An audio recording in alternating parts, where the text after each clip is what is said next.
Hello friends, போன வாரம் VR mall போயிருந்தேன். இங்கே வந்து பிவிஆர் சினிமாஸ் இருக்குது. அங்கே தான் சட்டமேன் கையில் படம் பார்க்கறதுக்காக போயிருந்தேன் ஃப்ரெண்ட்ஸ். படம் உண்மையிலே சூப்பராக இருந்துச்சு. நான் கூட படம் சுமாராக தான் இருக்குன்னு நினச்சேன். ஆனால் படம் உண்மையிலே நல்லா இருந்துச்சு. ஆக்டர் சதீஷோட ஆக்டிங் சூப்பராக இருந்துச்சு. படம் போனதே தெரில ஃப்ரெண்ட்ஸ். ஒரு க்ரைம் த்ரில்லர் மூவி மாதிரி இருந்துச்சு. படத்தில் நெக்ஸ்ட் என்னன்ற மாதிரி இருந்துச்சு. கிளைமேக்ஸில் தான் ட்விஸ்ட்டே இருந்துச்சு ஃப்ரெண்ட்ஸ். இந்த மாதிரி கிளைமேக்ஸில் ஒரு சாங் வரும், அது நல்லா இருந்துச்சு. கண்டிப்பாக ஆக்டர் சதீஷ்க்கு ஒரு ஹிட் படம் தான் இது.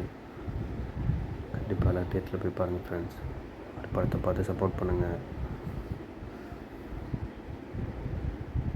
படம் உண்மையிலே சூப்பராக இருந்துச்சு ஃப்ரெண்ட்ஸ். அப்படியே நம்ம சேனலுக்கு சப்போர்ட் பண்ணுங்கள் ஃப்ரெண்ட்ஸ். சப்ஸ்கிரைப் பண்ணுங்கள், ஷேர் பண்ணுங்கள், லைக் பண்ணுங்கள். வீடியோ பிடிச்சிருந்தா லைக் பண்ணுங்கள் ஃப்ரெண்ட்ஸ். Thank you friends.